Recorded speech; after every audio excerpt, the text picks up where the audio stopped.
Alright, hey there everybody, Sari here, and welcome back to finally, another installment of the Weekly Reset. It's actually been quite a while since I streamed any of Heroes content. We've been a little bit preoccupied with Engage. Really fun game, honestly. I've had a lot of fun with that, and I'm planning to dive into the DLC for that later today, in the evening. Looking forward to that, it's gonna be fun. On the Heroes side of things, we've had a pretty eventful few weeks. The Hero Rises votes, those were interesting. I was not expecting to see Fallen Edelgard make it into the top 8. I'm a little sad that she is. While I do think she's still a pretty strong unit, I don't think she's worth keeping up there at the very top anymore, and really hoping that she doesn't make it out of the first round of voting. But I guess we'll see. Over on the AR side of things, I actually ended up having a pretty successful week on defenses this time around. I think there were 2 clean losses through the entire week, and sadly the only loss that ended up counting was this one, which is a sacrifice play, which is probably going to end up being the only thing that keeps us out of a rank 1 finish for the week. A little bit unfortunate, but oh well. Stuff happens. So let's take a look at these and see what exactly people are doing. Ooh. This looks like a hit and run type of squad with Erica and Hinoka. Oh, poor Felix. Hinoka's just... she's very strong, honestly, into a lot of save tanks, specifically any blue save tanks that she runs into, and yeah, that's not ending well for Felix.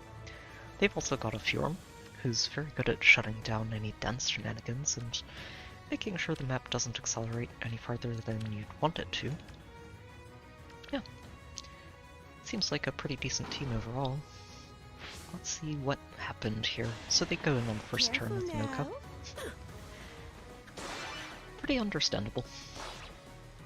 We do get to Kanto control her and lock her down, but they can reposition out and stay out of our attack range.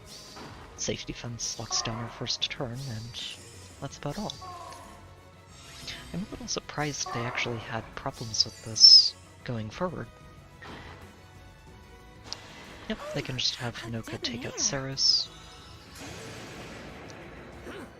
I think what ended up happening here is just that Kanto control ends up limiting their movement a lot more than they might have expected. Yeah, but not too much.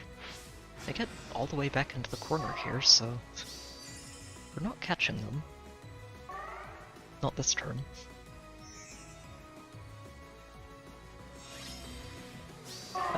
So what might have happened here is that they didn't get to isolate any of our dancers for this next turn.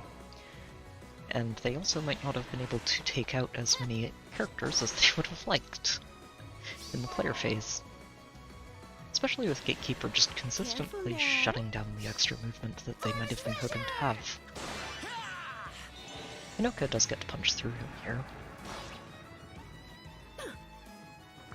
Then finally take those Kanto controls off the field.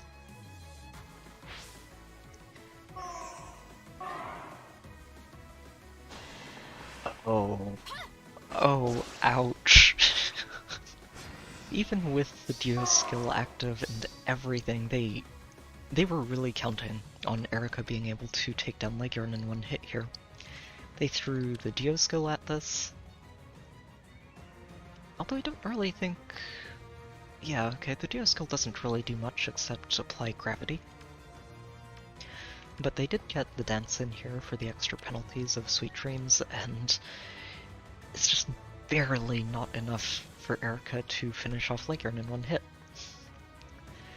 And Legion being alive here is a problem for them. Yep. Disgrace leaves a brand. Just one hit point away. I'm actually very seriously considering giving Legion Guard 4. I got a couple of extra Gotos while I was pulling to the Spark on the Full Mortis banner. And it would be really, really strong for her just to help defend, like we saw there. It would make that a lot less of a close call. And also to survive a counterattack when she initiates onto things that could potentially one-shot her.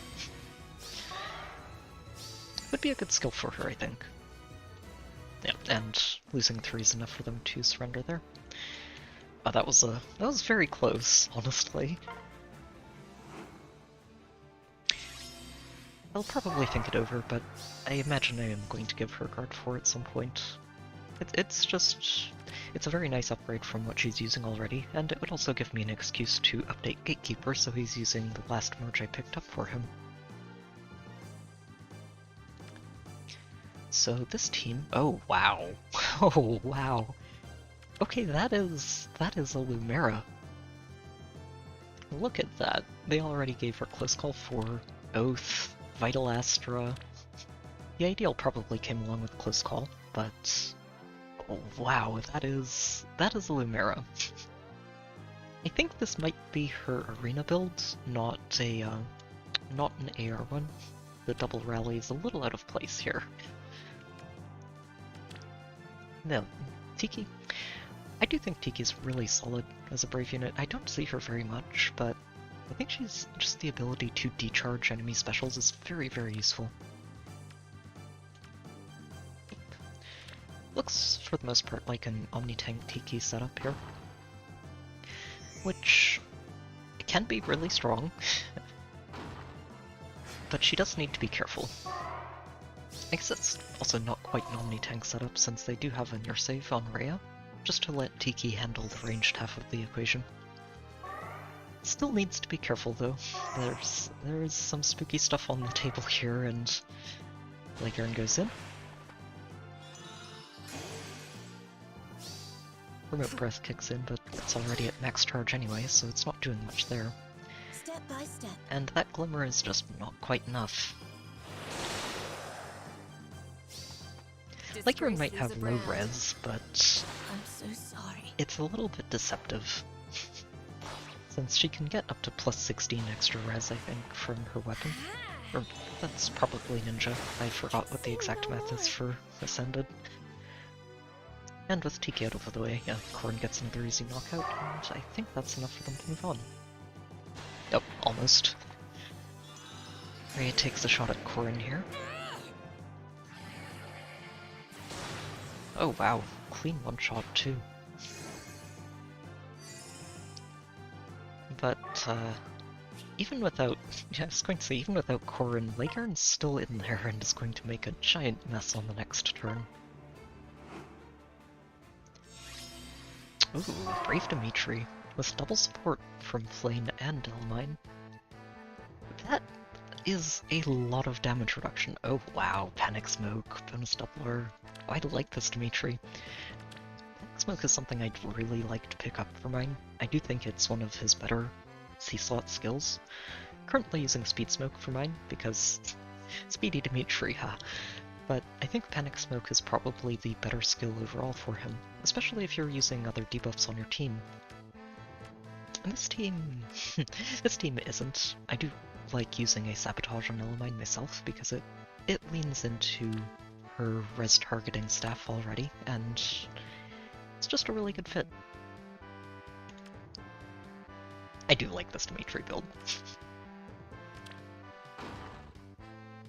Yeah, Brave Dimitri can be very spooky.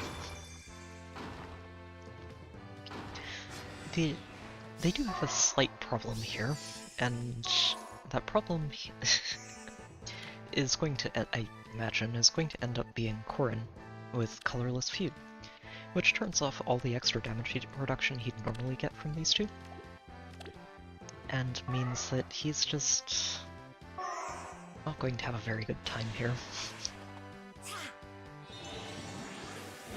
So this is my punishment. Without those extra layers, it's a lot easier to actually break through him. And, yeah, losing that's enough for them to move on. Here we have the sacrifice play that ended up costing me the only lift I lost this week, so very unfortunate. a while since I've seen a Yuri. Wow. Just thinking about it. Yuri has not been someone I've seen very much of on defense. And a Saline. Ooh. Also someone I haven't seen very much. I do think she's got a very neat tone. There's just so much healing baked into her kit that she could enable some very silly nonsense, I think. And Kanto control in the main summoning pool is always a really good thing to see as well.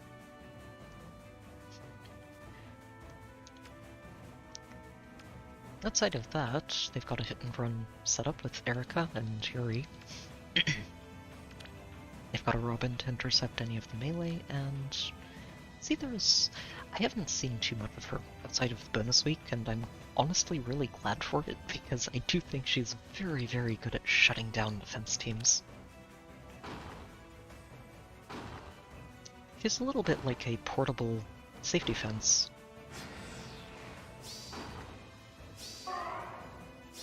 She only works every other turn, but she does work past the first turn, and being able to shut down at least one enemy, as long as you line things up correctly, is just super strong. Yeah, Saros, I don't think you're surviving this. Erika's very spooky. She does a lot of damage with that Luna.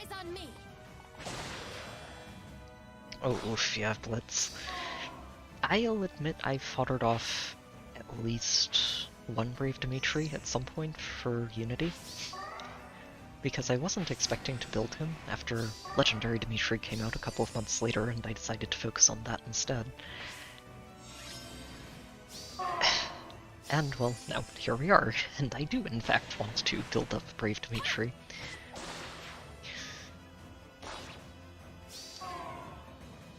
It's okay. Honestly, I think mine's up to +4, and he's already doing very well with that. So, I'm okay with merging him up slowly.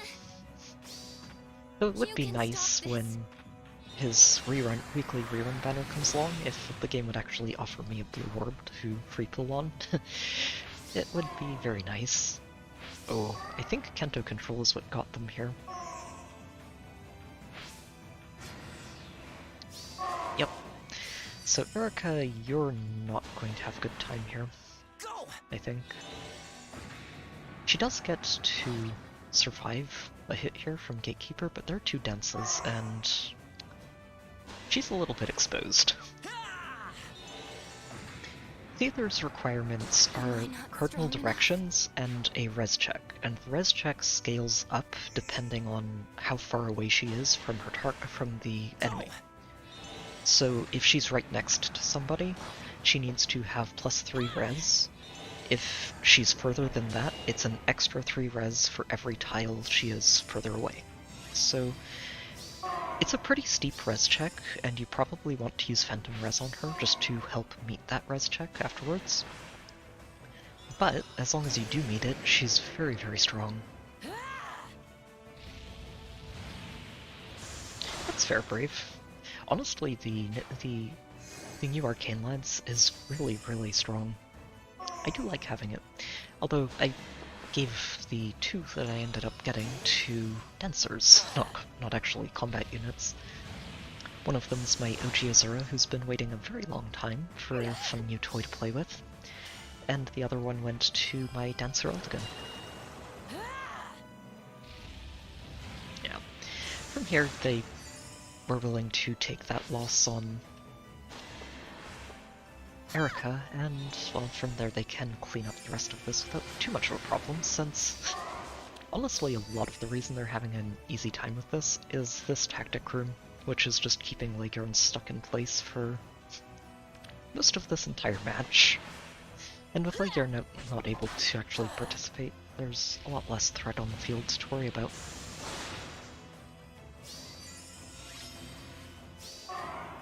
One of the really fun things you can do, just to comment on Seether while she's here, is depending on positioning, you can actually have Seether lock down up to 3 enemies in a single turn.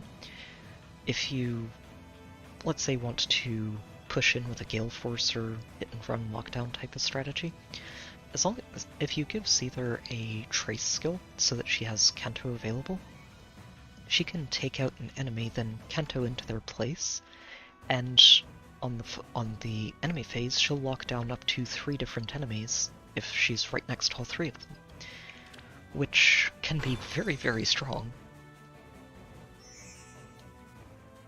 Yeah, Tactic Room is really, really strong, honestly. As long as it lines up correctly, which it doesn't always do. But if you do get it lined up in the correct column, it can do a lot of work. This one was a clean loss. 1 of 2, I think, this week. Oh. Okay, I think I see exactly how this ends up going. Yep. Oh. That is a +10 Winter Altina with her newly refined Ragnarok Alumnite. Very solid. Yeah, I think I see exactly how this is going. This defense does pretty well in a lot of places, but Altina and Winter Altina are 2 weak points, I think, currently, since they can both survive Leigern and finish Leigern off before she has a chance to actually get that Deadeye hit, and Corrin just isn't going to threaten them as much as she needs to. Plus, I mean, nobody on the team has Hardy Bearings, so it's very easy for them to just Vantage Sweep through most of this. This one I don't think even needs a Vantage Sweep. I think Leigern's the one who does the most damage here. Oh, well, Corrin actually does a decent chunk, but that is not going to save Leigern afterwards.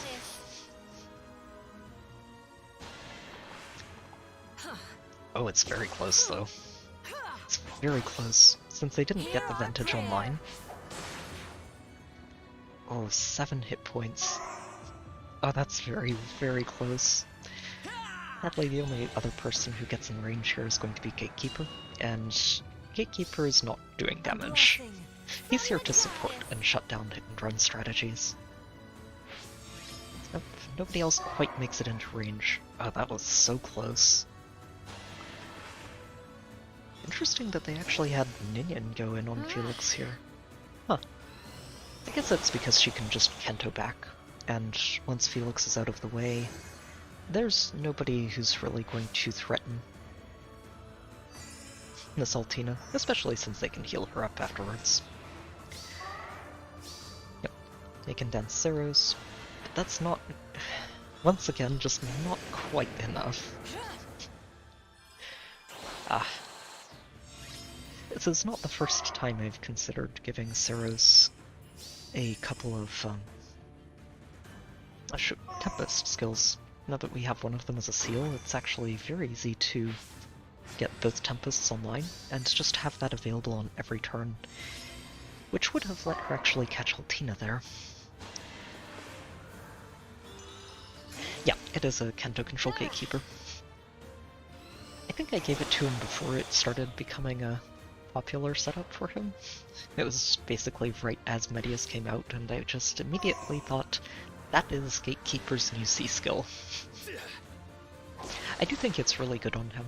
It leans into the rest of his support kit, and makes it a lot harder to use any sort of hit and run or Wings of Mercy strategies, if you're using him on a defense. Oh. I recognize this name from somewhere. I'm not sure where. Maybe I run into them in Arena at some points. I guess they just didn't have anything that could break the defense, though. That usually is what happens if you see someone who just doesn't have a replay available, is they just move on at the team select screen. Either because they don't want to deal with it, or they might just not have had a team that could have broken through this setup. This one, oh, ooh, that is a very spicy Corrin. Forma, I'm thinking? Yeah. So, freshly formed Fallen Corrin. Oh, I like this. I didn't take Mystic Boost for mine, I went for Dragon's Wrath 4 on her. And then I also ended up getting Attack Speed Finish and Panic Smoke. This is a very cool Corrin though, like it a lot. I've also got a Fjorm on the side here. Elamine. So lots of available support if she needs it.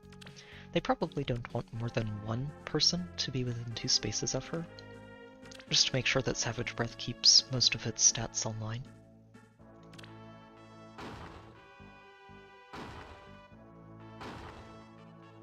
Yeah, honestly, Makoto's really solid, I think.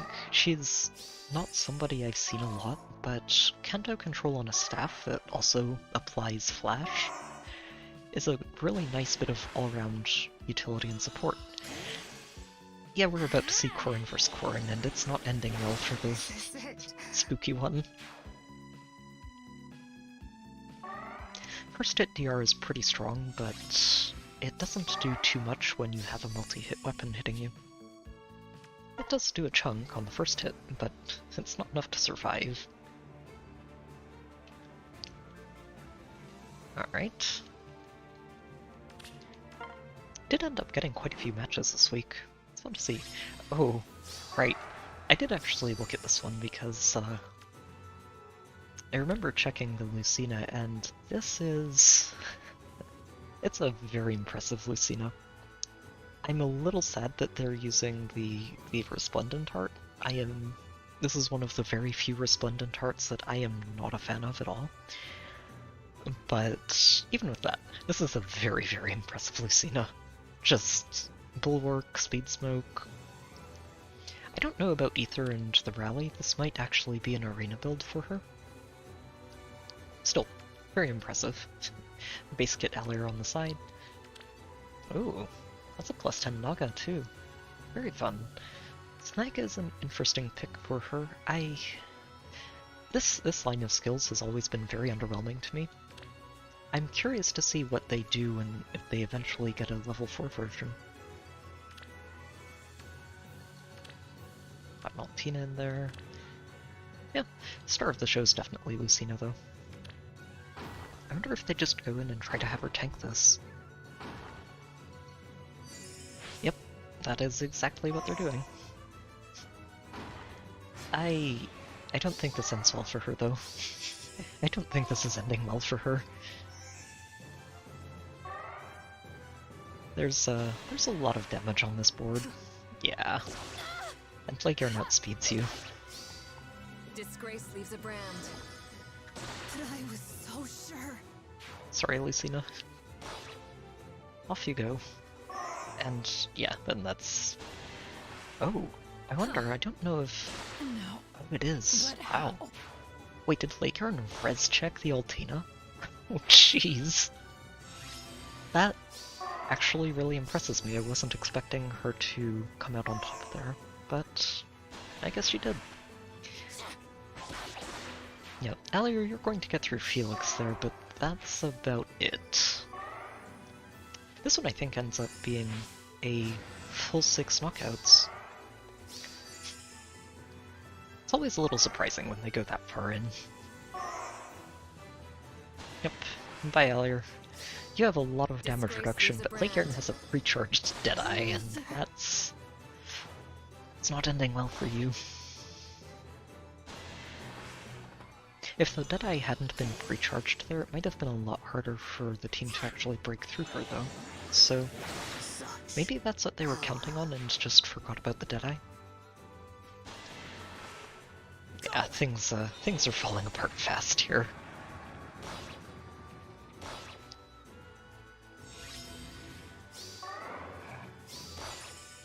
They do get a very good Bolt Tower hit right at the end, and that lets them finish off Laegern at least.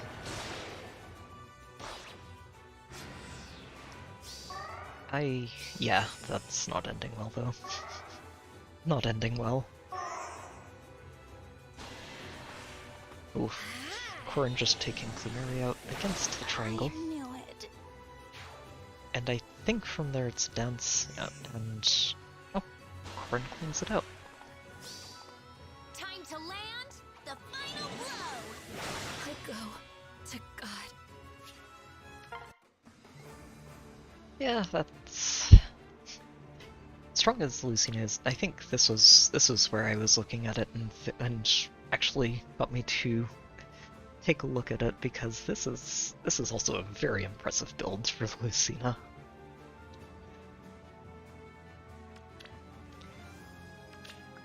match actually ends up blocking the final one of the week, which is one I might actually want to take a look at on the rematches. They brought...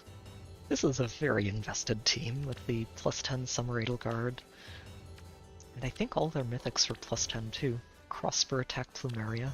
I like that, honestly. It does a lot for letting her actually support across the map. Sadly, I do not have crossbow attacks to throw around. I wish I did. I would probably give one to Peony as well. Yeah, they have a very impressively invested team here. Just +10 on everything except for Thor, who's really just here to make sure that Edelgard has no problems punching through anything that she attacks. A little bit surprised that they went... Oh, they're double smiting. Right, okay, fair enough. Yeah, and the double smite is enough for them to take out Gatekeeper, who normally is very good at stopping Summer Edelgard from getting in on anything, just because of his warp bubble. And then pivot right back out of range. Yeah. We do end up sniping their safety fence, but sadly since Corrin is using a rally, nobody gets in range here, and they can just continue cleaning things up afterwards. Very tempted actually to take a look at their defense and see if I can't throw Summer Edelgard at it myself, just for fun.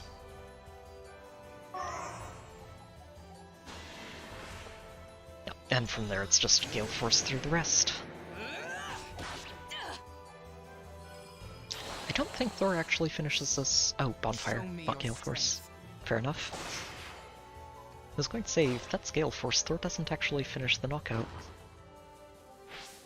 Yep, reposition out so they can collect either pots next turn. Honestly, just a really clean clear here. It is a little surprising to see a Summer Edelgard on a replay in this week. Most of the time, Gatekeeper is just a big no sign to her. Double Smite does a lot of work though, and lets her get through that warp bubble so that she can actually get on top of things. And then we got another 3 replays today. Oh, that is a Atari Carla. Oh, this is actually a very fascinating setup. So what they're going with here is they use a level 1 Plumeria over here to make sure that Carla gets into Wrath range and enables Wings of Mercy for the rest of her team. Oh wow, everything with Wings of Mercy too. I appreciate this. This is a very cool team. This is a neat one. I like this. So what they do is they use Reciprocal Aid with Carla on the Plumeria. Bernie does the start of turn damage to let her do that, and that lets her finish charging up Growing Wind with Wrath, which also adds an extra 10 damage to the AoE special. And that on top of the base damage that she gets from her weapon as true damage on that special, means that she blows up enemy teams if she gets a chance to look in their general direction. I imagine they also use Seether in a similar way to what I was talking about earlier, where they try to warp her in and lock down multiple enemies in a turn. This is a very cool team. I'm guessing it doesn't end up working out, and I'm wondering if that's because they didn't kill Gatekeeper specifically with Carla. We'll see. We'll see. Oh no, they are going to double smite. Oh, did they forget to... They didn't Reciprocal Aid. Oh no. They forgot to use Reciprocal Aid, so we didn't even get a chance to see the entire thing go. Oh no. Tragic. Tragic. I was really curious to see that in action, because that does seem like a very fun team. Ooh. +7 lethality Yuri. And they can charge it up thanks to Kron over a couple of turns.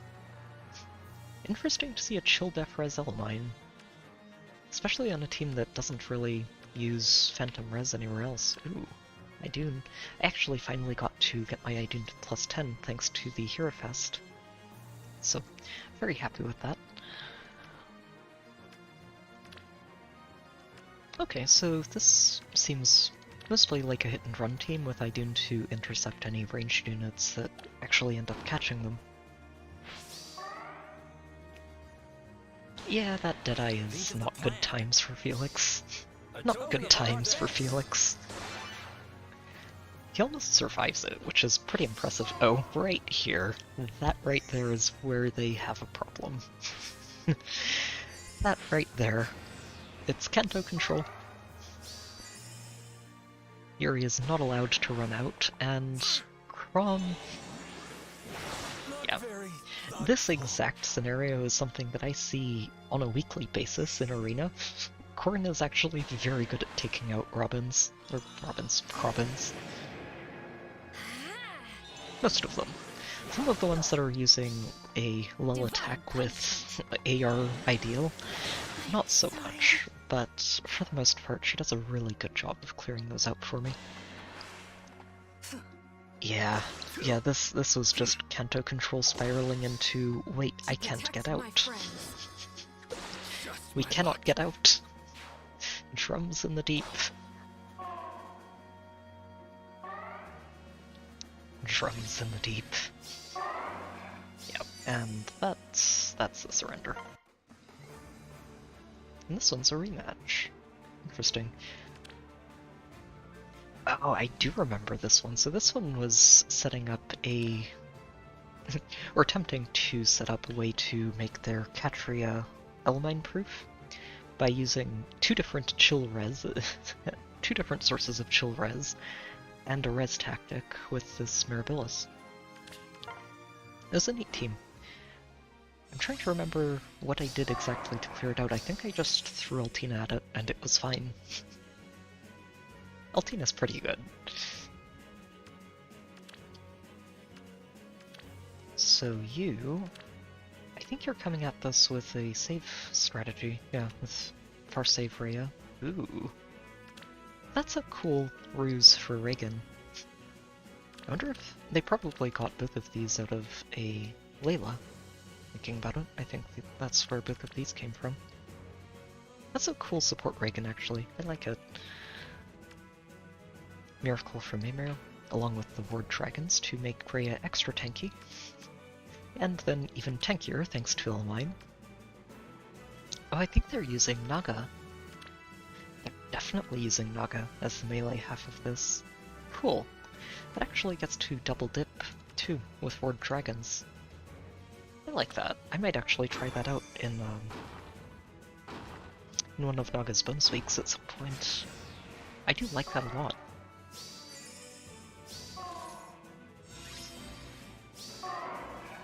Especially since I could use Idun over Rhea, now that Idun's +10. Well, that could be a lot of fun.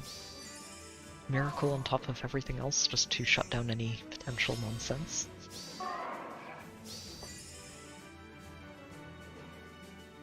Yep, so just set up the save ball and they go. I imagine this is not going to end as well as I hoped. Yeah, Rhea, you're not going to one-shot Lager in here, are you? I don't think the Glimmer's enough. Oh, and you don't even get it because of guard. You do come pretty close, though. That was 21 extra damage, but that Deadeye... that Deadeye hurts. Yep, and... yeah, that's just Corrin going in saying, hey, you don't have a far save anymore. Time to die. That's another situation, though, that... so 2 matches this week that really have me thinking, Guard 4 for Leggjarn. It would be a really good skill for her. I might end up doing that. It'll probably take a week to think about it, but that does seem like something I will do. Some fun replays. Sadly, we are not going to hit rank 1 at the end of this week. Sacrifice plays. If only they'd just surrendered and used a ladder. Oh well. That's okay. So, let's see. I'm honestly curious about this one. This is a +10 Mia on the defense. Hmm. Could be fun. This one's just a basic Arvel. Basic Arvel can still be very spooky. We could also take the grudge match against the sacrifice play. Let's start with this one. I am actually very curious just to see what this one looks like, and if there are any ideas I can borrow from it. Okay. So, Kevline. They've got a Flash Veronica, so that's a little annoying. Guard Lilina, oh my. I don't see any guards on this side of the map. That could be a problem for them.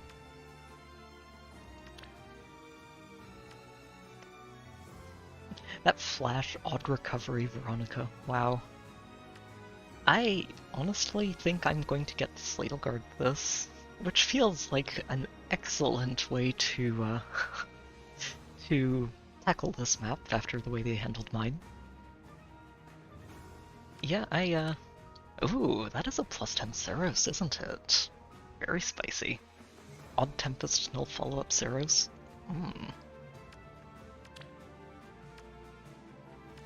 Yeah, they've got some merges on this team, don't they? +10 Lilina over on the side too. And a level 1 Sigurd. I think this is specifically to make it impossible to beat him. A, and B, to make it very easy to kill him if you're not very careful and you're trying to navigate to the ether pots. Neat. Another team that I think would be able to handle this really well is... So I think I can Sladleguard this. I also think I can use Fjorm to crack this pretty easily. There's nothing here that actually handles her. This is a low speed on Mia. That could be a little annoying.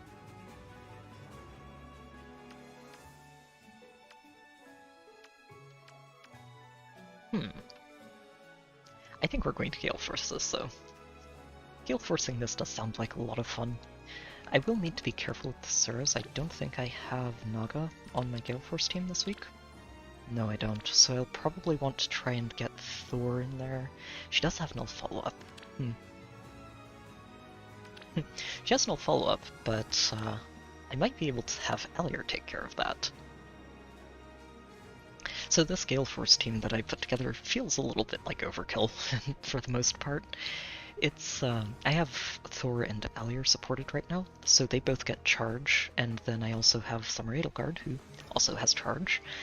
And then of course we've got Azura, who can Wings of Mercy in and get her own Gale Force, and Thor, who can... yeah, it's a lot of Gale Force. I was seriously considering giving Altina Gale Force here too, but I ended up deciding against it. It's good to have a backup Vantage option on a Gale Force team, just in case, and I think 4 people with Gale Force is already plenty. It was very tempting, though, to just give her Wings of Mercy, Quickened Pulse, and Gale Force, and just let her go in with that. So if I decide to Gale Force this first turn is actually very easy to handle. I can just take out Reinhardt and Mia, and back out with Edelgard.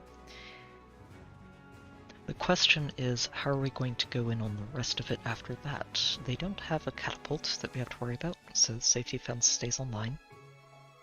Their catapult is all the way over here. Let's see.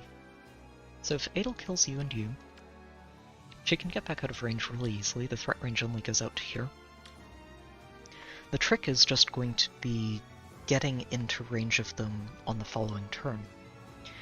And Edelgard, I could just move Edelgard over, dance her once, and then she can hit Mirabilis, Veronica, and Lilina.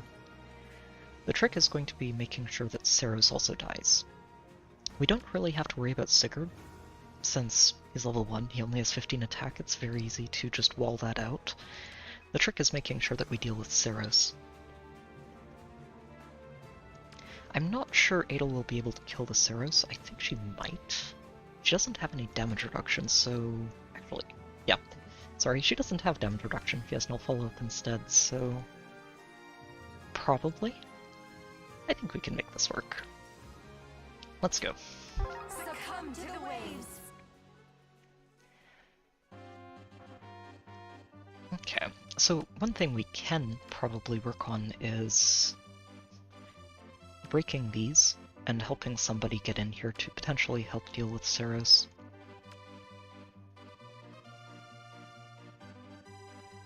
If it's Alier, if I can break this and get Alier up here, she probably either kills Saros or Veronica. If she doesn't kill Saros, then she'll Gale Force off of it, and that's fine to me. And if she doesn't kill Saros the first time, she'll definitely kill Saros the second time. Okay. War does have Trace, which makes it a lot easier to break this and get back out of range of Veronica. Trick is making sure that everyone gets out of range. We can't use any of these tiles with the safety fence, so we have to stay away from it. Also need to make sure I break this so that I can move Edelgard in to start clearing things out. I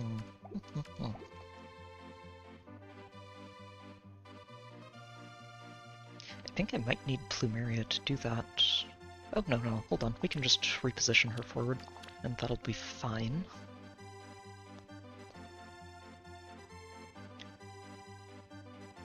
Okay, so if Adel breaks this, we dance her with Azura, then reposition her forward.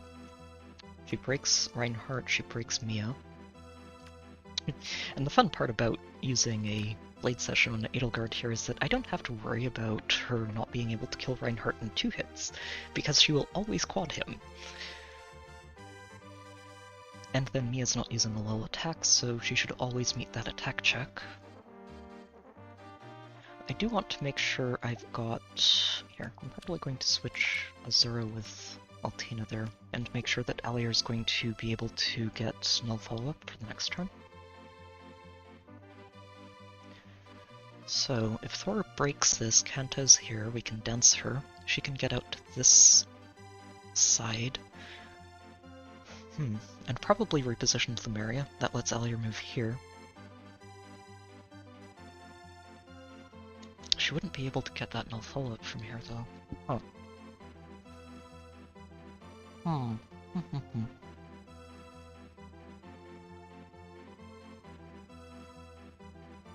Oh, hold on. I'm approaching this the wrong way, aren't I? Maybe. So... You have air... No, that doesn't quite work, does it?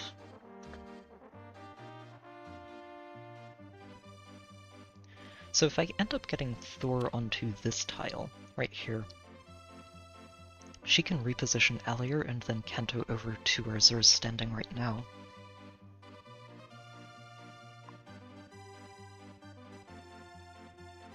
Azura just needs to move over to this space. Would be the best way to handle it. I wonder how hard Alier hits exactly. Hold on. Triangle disadvantages a lot, but if she's getting the extra stats here, let's say 79 attack, plus 9, that's 88, 93. So she goes down by another 18 to 74. And that still hits you for 32.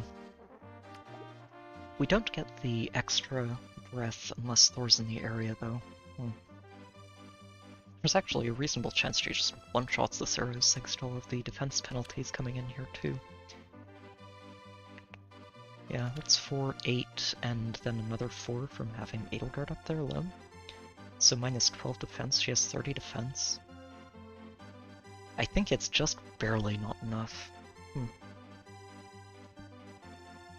Okay, let's get this going. I think we can make most of it work. Yeah, so Adel's just going to break this to start. You have my trust. We're going to dance her Without from here question. first. With utter Position. certainty.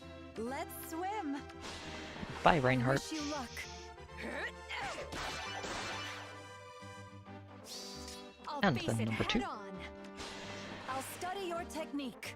Ha! Okay, now from here we just figure out the rest of it. So if Alir moves up here, breaks this,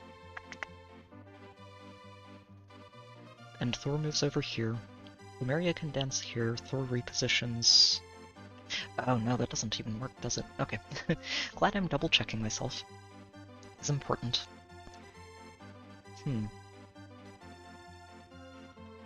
Okay.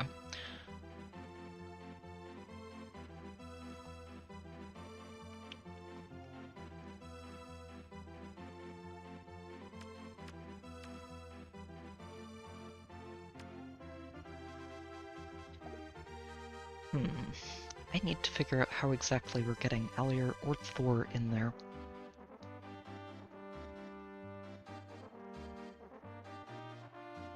Oh. Okay, so here's another thing I could do. Is if we get Thor access to this tile without using Kanto, she can break Lilina and then just Kanto in here and block Sigurd. I don't think I think she one-shots the Lilina, and Lilina has guard anyway, so we're not getting Gale Force there, but that's okay. So if Thor gets here... No. Thor can break this and just Kanto all the way over this way. I can have Alir move over too. And Plumeria can get in... Well, Plumeria is going to be the hard part. It's just making sure that she can actually get in there to dance.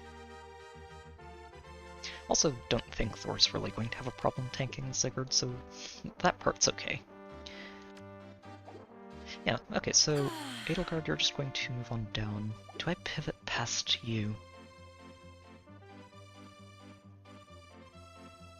I don't think so. Let's swim. Yeah, you can stay here. Even if you're not getting attack buffs, you should still be okay. Pretty sure you'll be okay. Yeah, okay. Or go ahead, break this. I'll just have you Kanto over. What to do? Alir, you're going to break this. We'll just have Lumeria move here.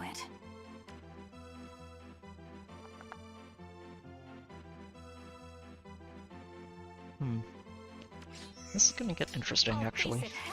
Probably should have done a better job planning this part out, but I think we'll still be okay.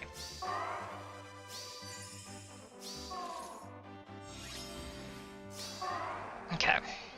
So Adel will move you over this spot, and then we're going to have Plumeria dance you. Yep, so Adel moves here, Plumeria dances her. That lets her kill Mira, Veronica, and Cirrus no matter what, or Lina, ideally. And then the only trick is going to be making sure we get everybody else up there. Or somebody else up there, at least. Tricky, tricky.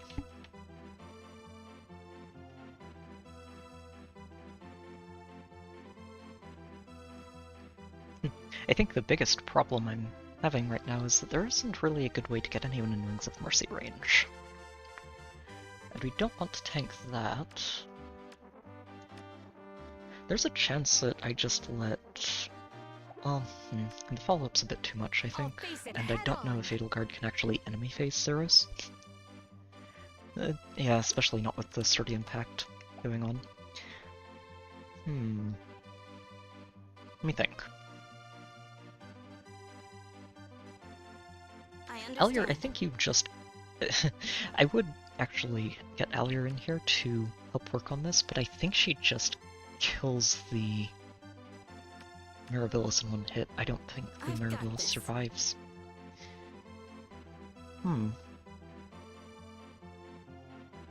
Okay, we can reposition Thor here. If Thor then moves here, all we have to do is get a Dancer over there, and that does not seem possible.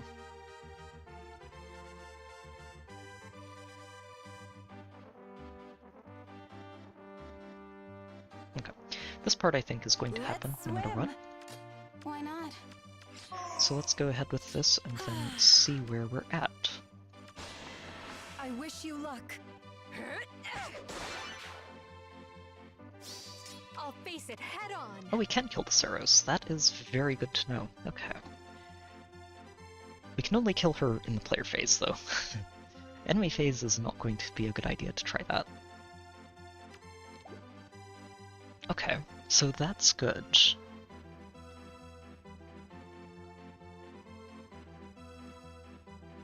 Okay, so what else can we do here? If I move you here...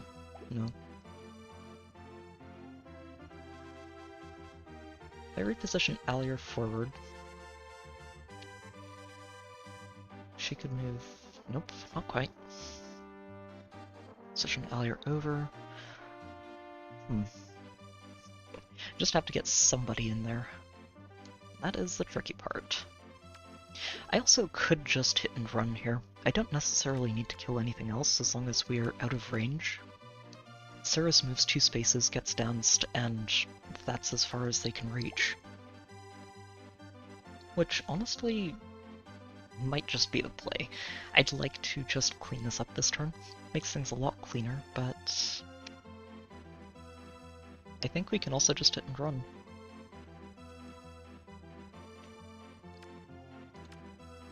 Oh, hold on, Veronica moves first. But that honestly doesn't really matter too much as long as Alina's not getting in range of us. She could hit these tiles, potentially. Consider it done. I do think Altina survives her.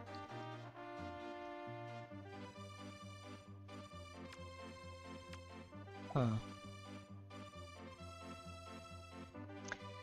I should have planned this out a little bit better, shouldn't I? Or at least included Smite on Altina on this team. Would have helped, honestly, if I did. Smite would have done a lot of work for us.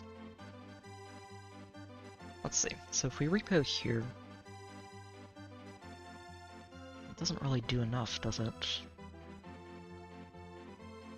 If I reposition Alier here, nope. If I move Alier, dance her, still not good enough. If I had Smite, actually, no, this is coming down to not using Smite on Altina. If I had Smite on her, we could move Alier here. Then, we'd still have a problem with dancing her, but it would at least be more doable. Consider it done. Don't have any way to get Azura involved, unfortunately. She'd be very helpful here. What to do? I think I'm just going to be hitting and running here. I'd like to take another one out, but I don't think I can do that and get out properly. So if I kill Veronica, that stops the rally from being as much of a consideration, because Saros should always get danced. Should. I need to brush up on my AI. I haven't actually run into too many tricky maps lately.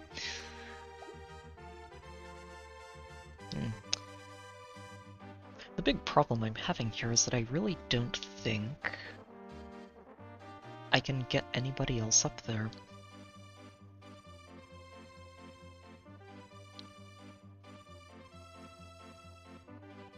I honestly ended up in such an awkward formation to try and get away from this.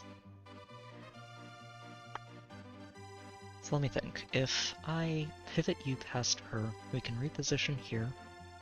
You can pull Edelgard down, and we can get everybody except Altina out of range of a potential Lina attack. I think we do this.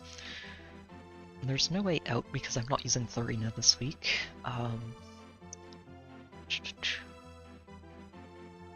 Yeah, I think this is correct. So you'll probably move, and if you move into range of somebody who can attack you, then you get rallied, then Sigurd dances Lina, and Lina goes into attack, but Lina's maximum attack range goes out to here, so if the only person in these tiles is Altina, we should be fine. Consider it done. Pretty sure Altina just survives here. She should be able to. It is a lot of attack. 83 attack is significant.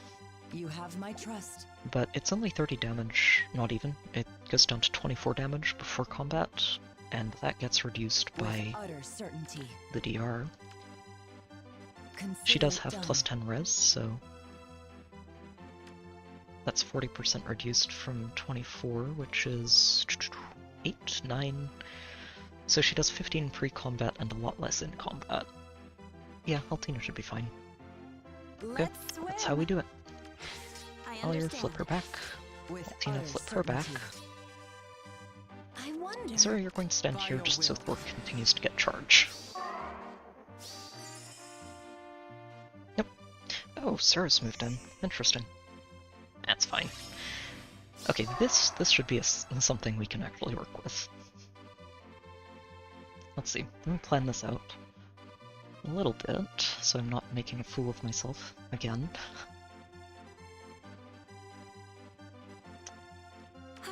Yeah, so Edelgard can kill basically You have everything. my trust. So can Altina. I think I just let Altina take this out. Edelgard can use guidance to get in here, take out these two, and from there we're basically home free. It's just Sigurd. Alright, we solved it. We solved it. Nothing else is going to go wrong here. Goddess, guide me. I'll face it head on. Close your eyes. Sadly didn't get a chance to let Let's Azura do any swim. teleporting shenanigans, I'll but study your it's okay. technique. Ha! I'll face it head on. I wish you luck. And because Sigurd is level 1, he is not a threat, and we can just continue working on everything here. They will submit. A brilliant thought. Now we can actually use I guidance seek here. a foe. Take you out, I've got this. and Sigurd just attacks Adel. Doesn't accomplish anything.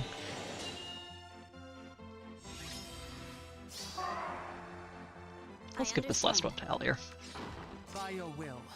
We are continuing to feed kills to Allier even if it's With not utter actually certainty. engaged. Without question, what to do? I don't actually have that much invested in Allier in this game yet. I do like her and think that she's got a really cool niche for an infantry sword unit. But I'm more willing to just merge this one up over time, and am looking ahead to the inevitable legendary Allier that we will get at some point.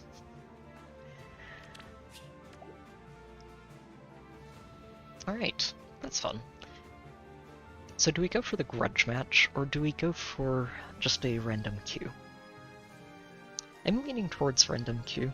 Grudge match does seem like it might be funny, but I've avoided those for the most part. I don't want to be too vindictive with these.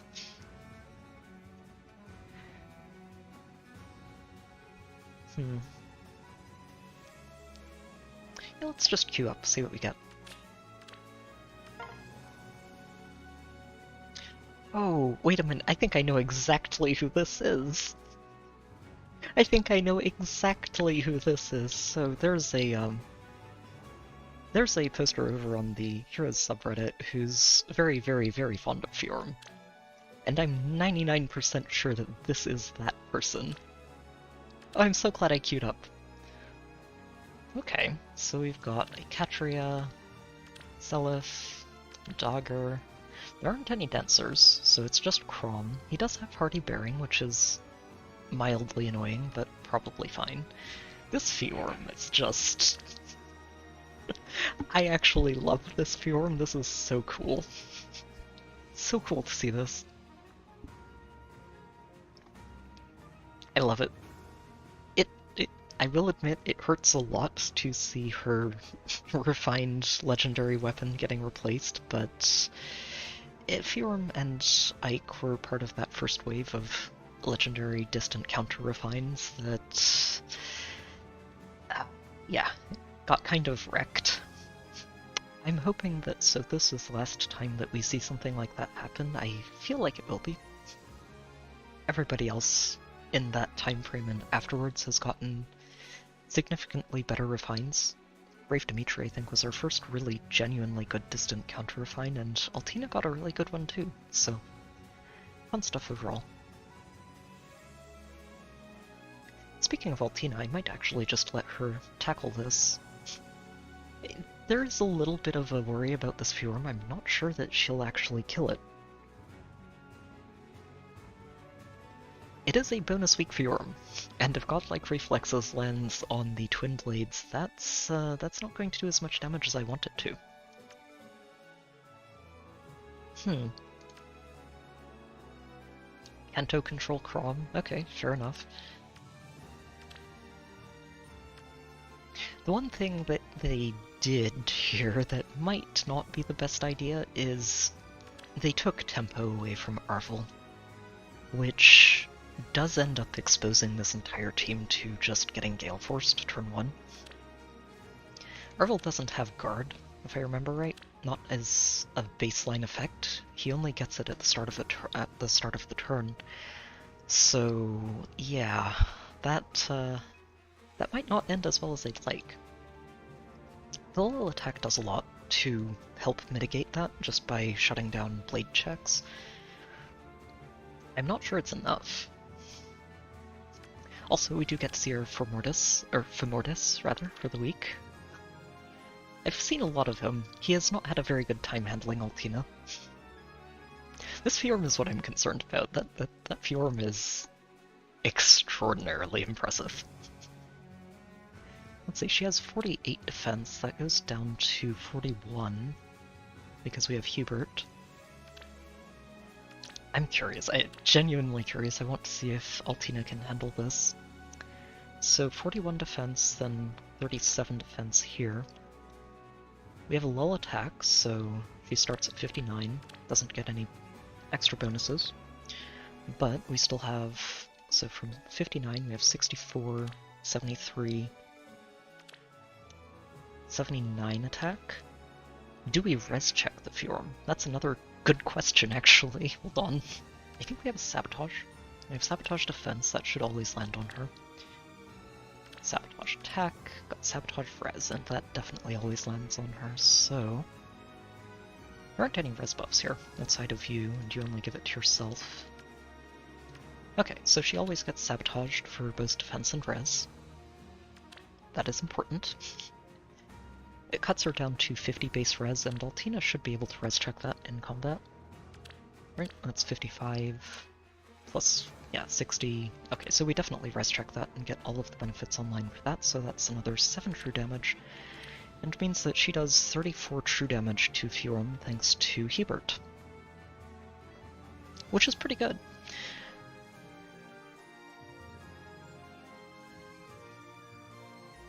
I think the real trick here is just going to be making sure we don't get triangle attacked when Crom can triangle attack us. Getting Crom out of there is probably the most important part of this match, if we use Altina. Which is tempting. Although I guess, I say that and then remember, wait, I do have both Elamine and Fjorm on this team. We can just shut this down completely, and it won't matter. Okay, so... can we deal with this? I don't think we can if Fjorm gets on the defense tile. 34 true damage is a lot, but that still leaves 39 HP to carve through, and if she gets a defense tile to work with, I don't think we do that. Okay, how much attack did I say Altina has? It's 59 plus 14, 20, so 79. 79 attack with no support, which loses 15, so 64 times 2. And Fjorm should be working at 37 defense, so that's 25 times 2, so she does land the kill, but only if Fjorm attacks her directly. Or if we, no, if we're in vantage range it doesn't actually work out. Ah. Yeah, this Fjorm's very impressive, I like it. I do like it. Mildly annoying, but I do appreciate this Fjorm a lot. I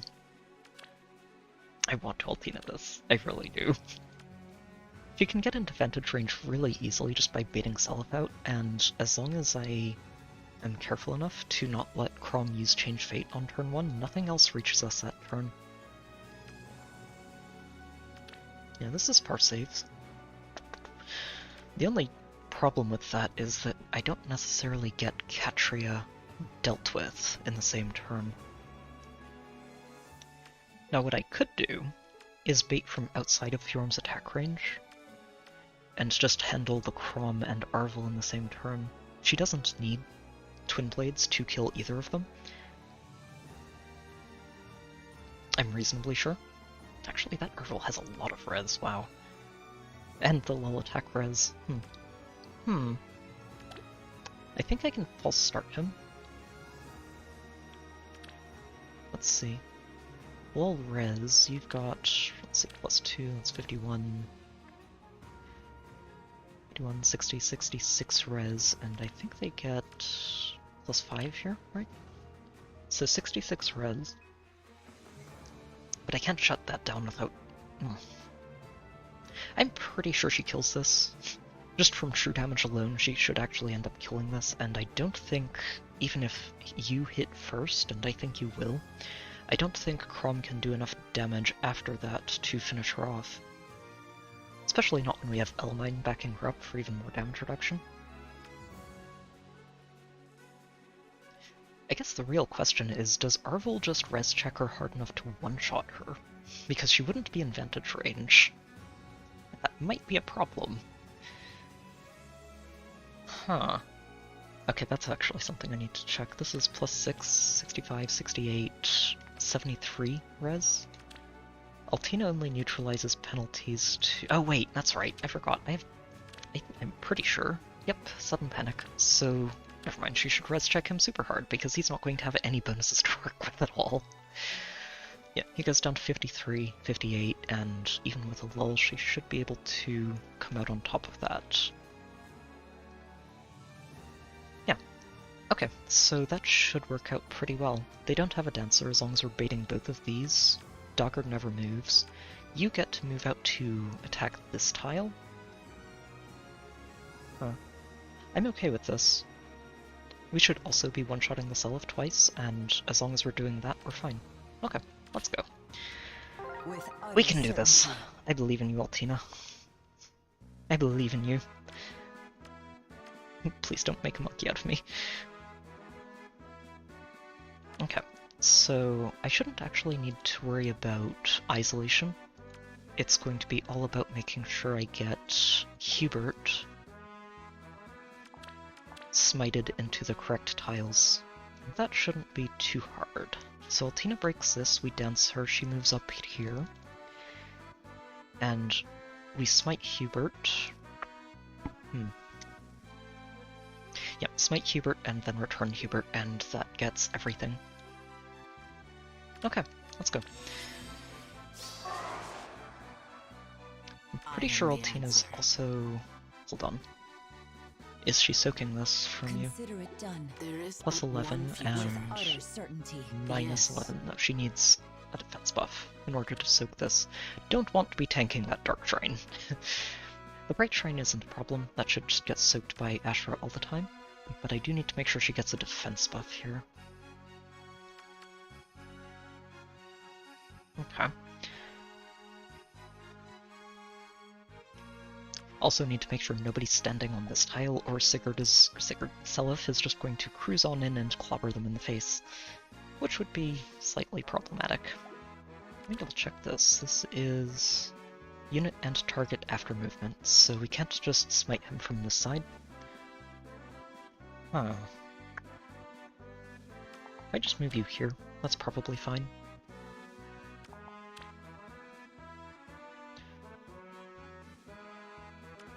I say that, not quite. Okay, if we do this, and have Elmine break this one, you float up, you jump over this way because you have fly formation, and then we can float you into position. Not quite. Okay. Slightly more annoying than I was thinking to set this up. Let me make sure we get this right. I do want to make sure that Hubert is applying the exposure to Seliph, just to triple check and make sure that Altina is always going to one-shot him twice without Twin Blades. Since without it, there's a chance he actually survives. I'd rather avoid that. Oh wait, that's right. Okay, never mind, we're fine. I'm forgetting a couple of things here.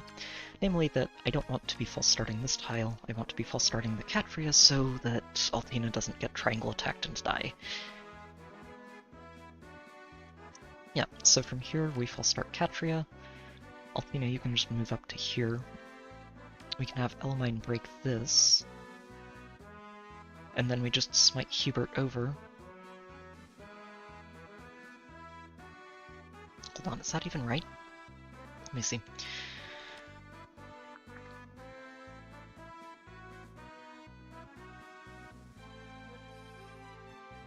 So, we're smiting Hubert. I guess what I can do... No. If I smite Hubert without Elamine being there in the first place, it's not ideal. What I could do, though, is smite Hubert, and then he just swaps Elamine. Yeah. So, okay, so Altina moves up, we smite Hubert, he swaps Elamine. Elamine breaks this, and... yeah, that's fine from there. Okay, let's go. Mortis should actually end up being the last unit we kill on this map. He has no mobility, and he's an armored unit, so we should be able to kite around him until Altina kills him at the end of the match. You have my Alright, trust. let's see if I figured this out correctly. There is but one future. I am prepared. Just make sure... Oh, we've already exposed everything that should hit her this turn, so we shouldn't actually have to worry about this at all. Speak. It's okay. We're going to triple Let's check. find happiness. Alright, go get him, Altina. I believe in you. Probably Arvel moving in first. Oh, Seliph. Yeah, he hits pretty hard, that's fair. Goddess, guide me. But now she's in vantage range, and Arvel should never hit her. And Crom will hit her, but he's not going to hit hard enough to actually matter. Grant me strength. Bye, Arvel. Yeah.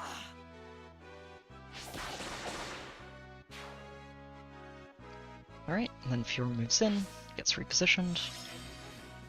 Oh, this is actually really good. Kinda. I need to be a little careful here. Well, I say I need to be careful. Fiora's the only one that actually threatens Consider it Altina at this done. point, and I could probably just shove Altina all the way in there I am the answer. and have her take the Fiora out.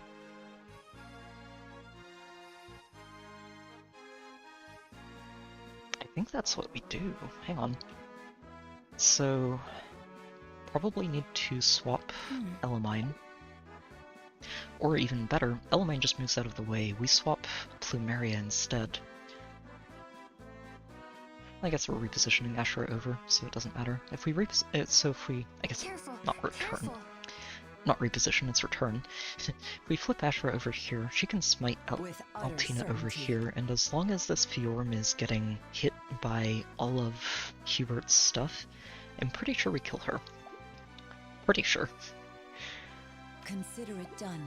Let's see, we've got a lot of res, so 5, let's see, that's 60, 69, 75 res, and that's not getting lowered at all, so she hits for 40% of that. Which is, oh geez, that's 30 damage just from Twin Blades. So 30 from Twin Blades, 17 from Hubert, and the basic true damage. Which is 47 plus base damage on the first hit. The second hit does get reflexed. It's the only problem here, is the second hit does get reflexed, and I'm a little concerned about that.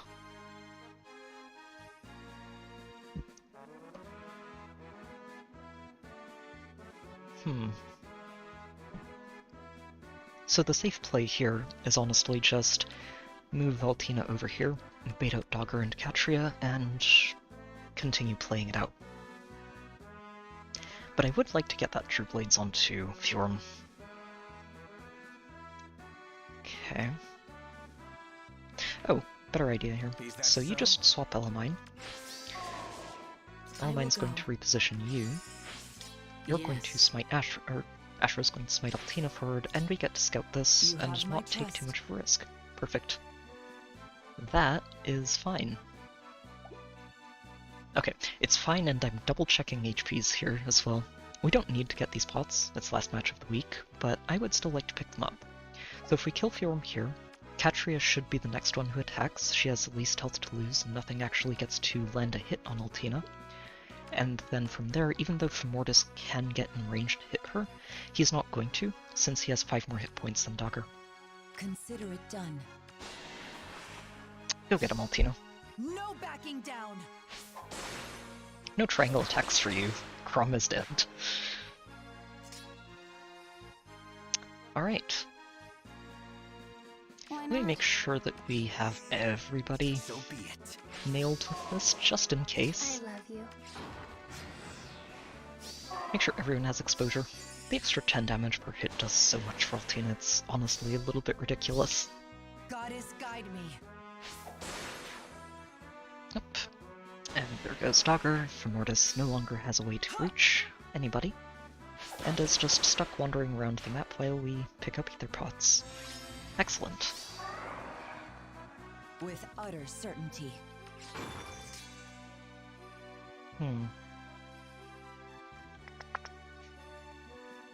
I don't know if I can actually get this one this turn.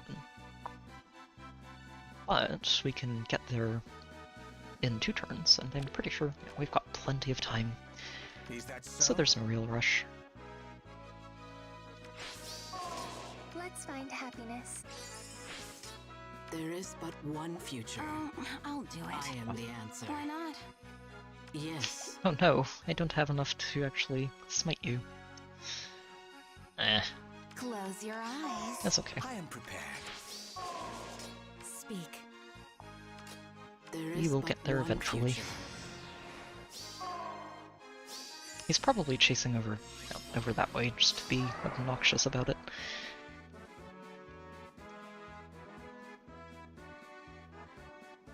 So really all we need to do... We don't have Trace. Huh. Speak. Well, I guess we're just going to have to live with it. Is that so? Careful, careful. I am the answer. Why not? I'll do And it. everybody on over. Yes.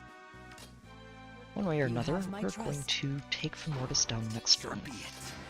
I'm pretty sure. He's probably going over onto the other defense tile, though. Oh no, he's not! Oh, that's so considerate of him. You really shouldn't have, I am Femordis. prepared. Literally, I will shouldn't go. have. You're about to die miserably. Consider it done. Why not? With utter certainty. Yep. Either we get to attack him, or we enemy phase him and he Goddess, dies. guide me. Very nice. This team has honestly been a lot of fun to use this week. I've used it for most of the matches, and yeah, that's a fun way to cap out the week. And rank 76. Yep, just not quite at the rank 1 this week. Sad. Very sad about that. Just that one sacrifice play. One sacrifice play getting in the way. That's okay. Ah, it was a fun week. Honestly, there were just so many options for me bonus-wise with Ashura as a bonus mythic, so because normally one of the tricky parts of team building for me in AR these days is trying to make sure I'm using a max scoring team, while also building effective teams around that. And it can be a little tricky, especially for weeks like the current light season, where Goto is the mythic, and I do not have a +10 Goto, so I do not want to use Goto as a bonus unit, which locks me into the rest of the pool. Next week I'm probably going to be using Ninian, since she is in season, it's a water week. Let's see, I can probably just check those teams here. Yeah, switch season. So light week. I've done a little bit, so far of building the teams. I do think Ninian is going to slot very, very well into two of these teams, specifically Beast Force, as just, well, she's an extra dancer who is also a dragon and makes it so much easier to position everybody for their transformations. The only non-beast dragon on the team is Peony, who frankly is fine. I'm okay with Peony being on the team. Having another dancer and extra mobility is just really great, and the penalty neutralization is also a very nice extra perk of her new dance, along with the extra attack and speed. It's only 1 point of each, but every point counts. Also going to be really fun on this team, since she's very good at just sneaking in and attacking for free with the sweep effect from her weapon. And that free attack means that she gets an entire extra Savage Blow application that really helps Kronya just clean house. The other reason she's good at this is because she can dance herself on turn 2 and onwards, and what you can do is have Kronya move up, dance Kronya from even further forward, and then hit the front line. Oh, looks like we lost our... Sorry. BlueStacks has been behaving. I'm annoyed that it's not right now. Let's see if we can fix this. Arr. But to continue my train of thought there, Ninian can go in, attack something on the front line, then Kento all the way back out thanks to her built-in base kit near trace. Oh, come on, BlueStacks. Why are you being so silly? Come on. Ah, okay. It's being very annoying right now. Sorry. Is it gonna stay? There we go. Okay, got it. We have successfully tech supported BlueStacks into working properly. But yeah, no, I do think Ninian's going to work really, really well with Kronya, who I've personally had a lot of fun with in late weeks. I think she's become very, very strong over there thanks to Embla being such a problem. The only thing you do need to be careful about is that Embla can clear her own debuffs before a healing tower kicks in, so Fatal Smoke isn't always enough to actually make sure that Kronya vantages her. So you need to make sure Kronya can also one-shot her at the same time. Not as hard as it sounds, thanks to Ruptured Sky and Spiral 4, especially outside of Embla's bonus weeks. Yeah, I think about the only teams that have really caused Kronya to switch out for a different squad lately are teams using Halloween Duma. Since she can't attack into Halloween Duma, and since Duma decharges that special, and without the pre-charged Ruptured Sky, she's not going to be able to kill him. I should actually be double-checking that more often than I have. I think it's an attack check, and if it's an attack check, there's a chance that she can actually beat it and kill him anyway. I don't have him, so not as used to his mechanic as I should be. And sadly, I'm not going to get a chance to pick him up from Hero Rises, since he didn't make it into the top 8, but it's okay. Maybe someday he'll show up. This is another team that's a slightly different flavor of Vantage that I've had a lot of fun with, is Legurum. I am still considering this one. I do really like using her with Fallen Ninian for the extra breath support. So this season it's going to be a toss-up between Fallen Ninian and Legendary Eliwood for her support backup. Eliwood does a lot of work with enabling Legurum, just for the extra Kanto availability, and for also getting the full spectrum of buffs onto multiple people in the party. He's really, really good, but sadly I can't use them both this week. Need to have a bonus unit. The other two teams are a little bit up for grabs at the moment. I did actually set this one up last week, or last light season. I did end up getting a Goto to work with, so I figured, well, may as well use him as one part of a save squad. I do think he's a lot better than maybe a lot of people are giving him credit for. He's basically a ranged Ike that has a pile of extra stats and self-healing and Null Sea Disrupt baked into his A-slot and weapon, which is very strong, and when he's already got Guard 4 to blunt the first hit as well, he can survive a lot of ranged combats as long as he's not getting dead-eyed. And he can also survive triangle attacks as well, which is pretty important since Dark Season is where you're going to see a lot of Catrias and a lot of Cordelias. I don't know, I think in his bonus weeks, at least, when he's getting the extra 10 hit points to work with, there's a good chance he can be a solid ranged carry.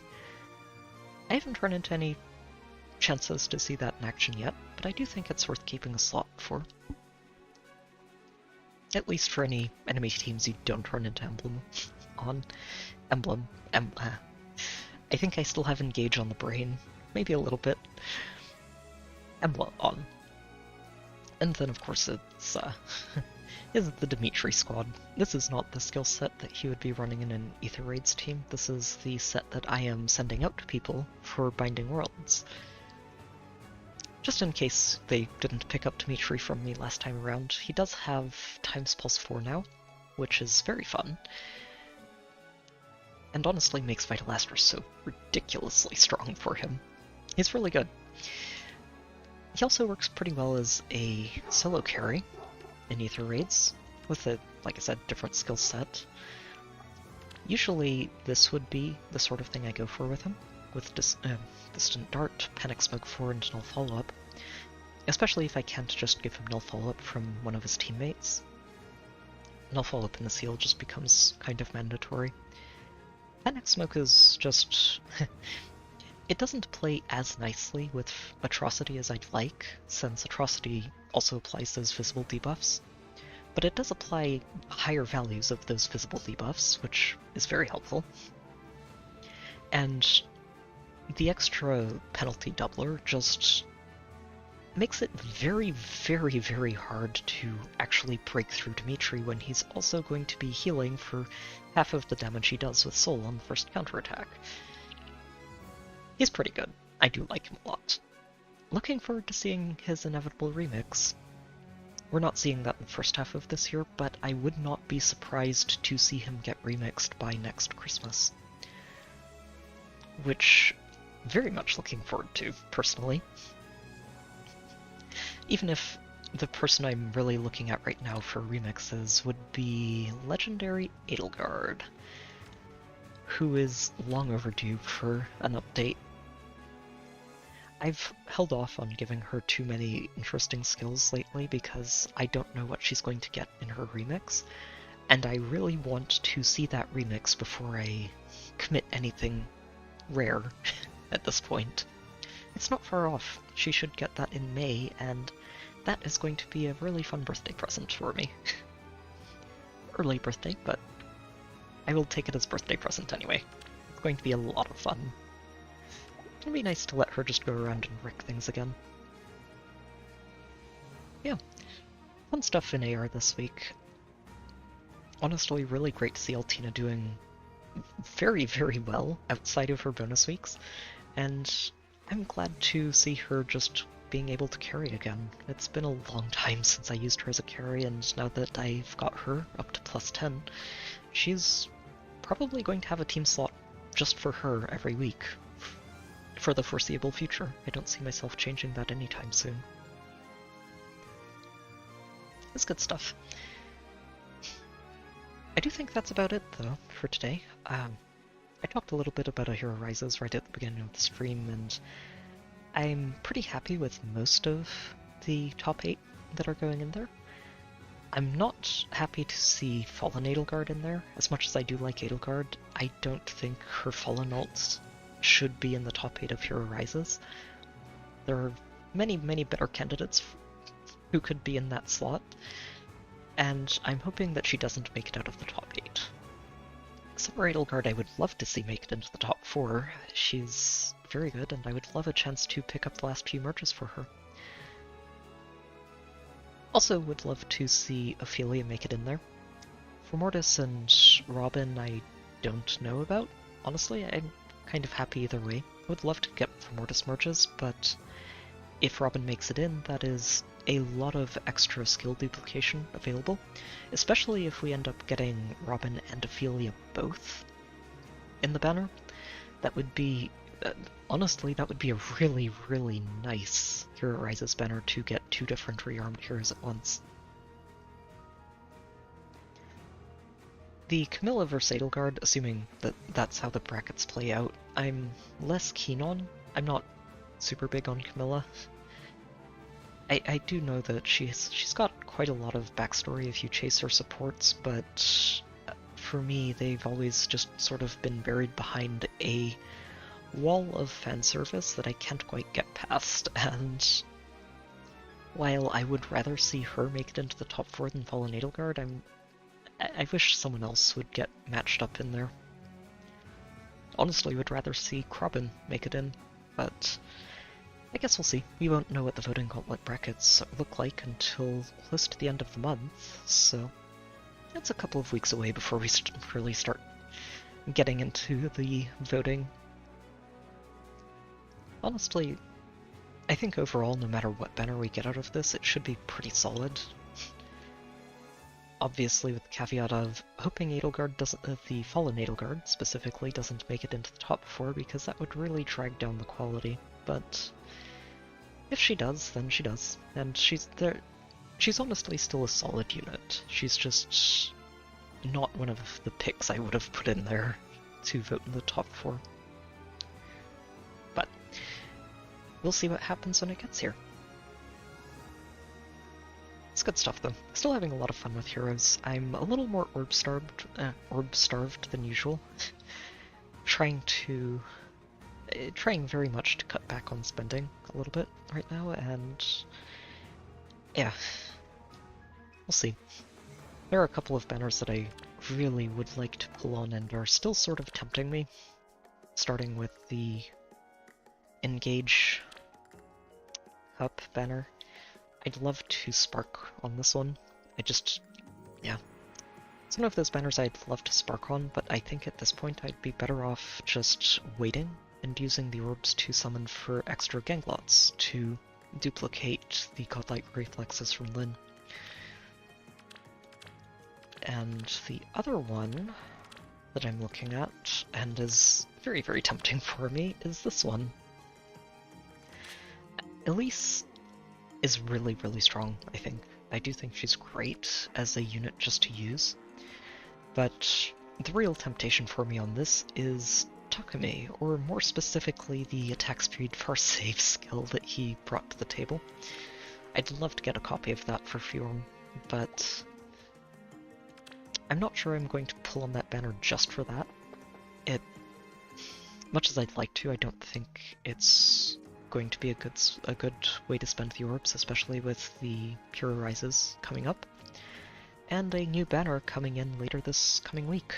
We should actually get a trailer for the new banner in the next 2 days, and I'm interested to see if we get another Engage banner.